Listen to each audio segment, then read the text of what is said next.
Hello বন্ধুরা।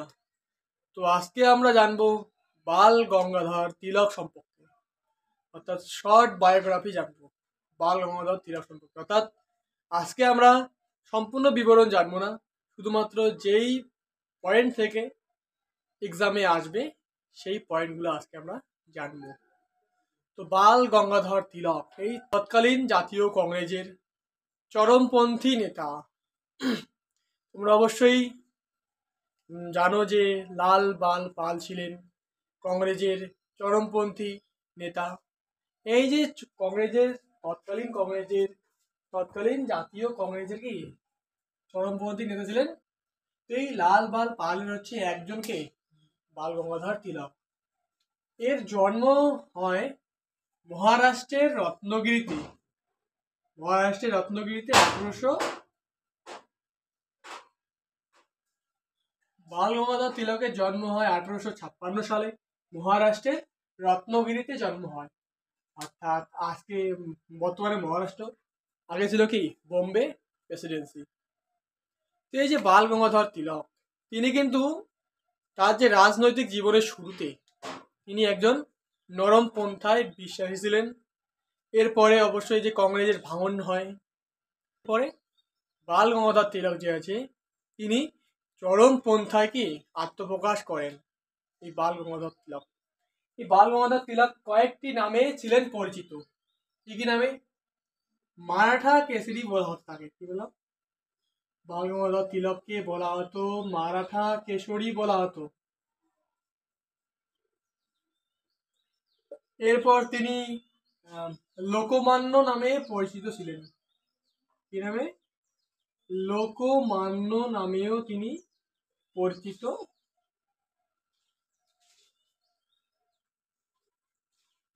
পরিচিত ছিলেন। এবং তাকে বলা হতো ফাদার অফ ইন্ডিয়ান আনরেস্ট। কি বললাম? ফাদার অফ ইন্ডিয়ান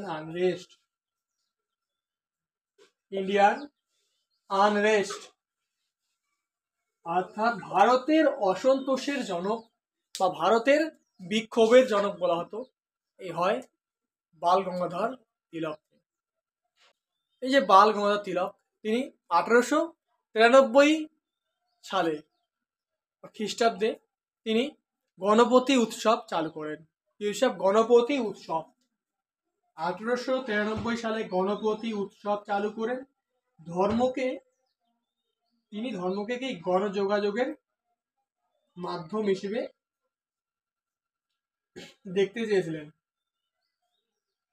বাল গঙ্গাধর তিলক। এবং 1895 সালে তিনি আবার করেন কি শিবাজি উৎসব। মহারাষ্ট্রে শিবাজি উৎসব চালু করেন। এবং এই যে শিবাজি উৎসব যে আছে, এই শিবাজি উৎসব পরবর্তীতে কিন্তু যে মহারাষ্ট্রের জাতীয় উৎসবে কি হয়, পরিণত হয় এই শিবাজি উৎসব। এবং এই বাল গঙ্গাধর তিলক দুইবার জেলে যান। প্রথমবার জেলে যান কবে? 1897 সালে, যখন পুনাতে অত্যাচারী প্লেগ কমিশনার মির অ্যান্ড এবং লে আয়াসকে চাপেকর ভাতৃদ্বয়, অর্থাৎ বালকৃষ্ণ হরি চাপেকর, দামোদর হরি চাপেকর, এই দুই ভাই মিলে কিন্তু এই যে পুনার কমিশনার কি বললাম নাম, লে আয়াস এবং কি মির অ্যান্ডকে হত্যা করেন।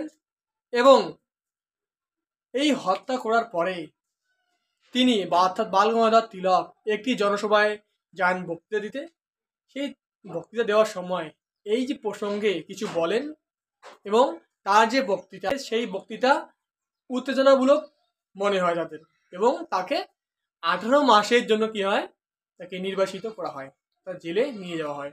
এরপর ঠিক 1908 সালে যখন ক্ষুদিরাম বসু, প্রফুল্ল চাকি যে আছে, তারা কি বোমা নিক্ষেপ করে মুজফ্ফরপুরে, তারপরে তার যে কেশরী পত্রিকায় সেই বিষয় নিয়ে কয়েকটি কি লাইন প্রকাশিত হয়েছিল এবং তাকে 6 বছরের জন্য নির্বাসিত করা হয়। অর্থাৎ 1908 তাকে নির্বাসিত করা হয় 6 বছরের জন্য।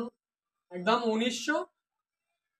14 সালে তিনি মুক্তি পান এবং তাকে একদম ব্রহ্মদেশের মান্দালয়ে তাকে কি করা হয়, তাকে নির্বাসিত করা হয়। অর্থাৎ বর্তমানকে ব্রহ্মদেশ বলতে বর্তমান মায়ানমার। এই যে ব্রহ্মদেশের মান্দালয়ে যখন তিনি নির্বাসিত ছিলেন তখন তিনি একটি বই লেখেন, গীতা রহস্য। তিনি বইটি লেখেন, কি রহস্য? গীতা রহস্য। গীতা রহস্য তিনি বই লেখেন, বই। এবং তার আরেকটি বই আছে, আরেকটি বই হচ্ছে কি Arctic home of the Vedas. কি বললাম? Arctic home of the Vedas, of the Vedas হচ্ছে কি তার আরেকটি বই, Arctic home of the Vedas.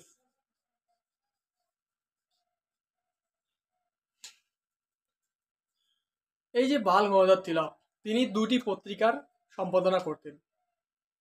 তিনি ইংরেজিতে মারাঠা পত্রিকা এবং মারাঠা ভাষায় কেশরী পত্রিকার সম্পাদনা করতেন। এবং এই যে বাল গঙ্গাধর তিলক যখন তিনি এই যে কি বললাম 1908 সালে যখন জেলে যান, 1914 সালে বাড়িতে মানে ফিরে আসেন, আসার পরে তাকে কংগ্রেসের যে তোমার আবার কংগ্রেসে যুক্ত হওয়ার জন্য তাকে কি তাকে অবশ্যই বাধা দিয়েছিলেন দুজন। একজন হচ্ছে কি গোপাল কৃষ্ণ গোখলে এবং ফিরোজ শাহ মেহতা।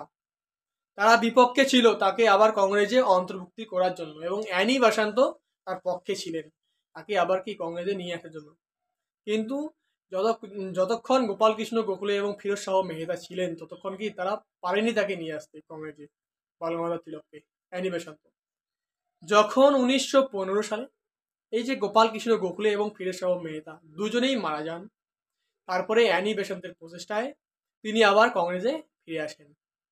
এরপরে ঠিক 1916 সালে তিনি হোমরুল লীগ প্রতিষ্ঠা করেন পুনাতে। কি বললাম? হোমরুল লীগ, হোমরুল লীগ প্রতিষ্ঠা করেন পুনাতে 1916 সালে বাল গঙ্গাধর তিলক।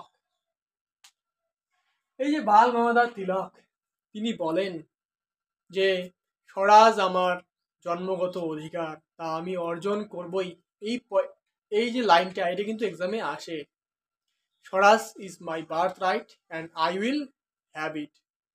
এই লাইনটা কিন্তু এক্সামে আসে। এরপরে 1920 সালে তিনি মারা যান, অর্থাৎ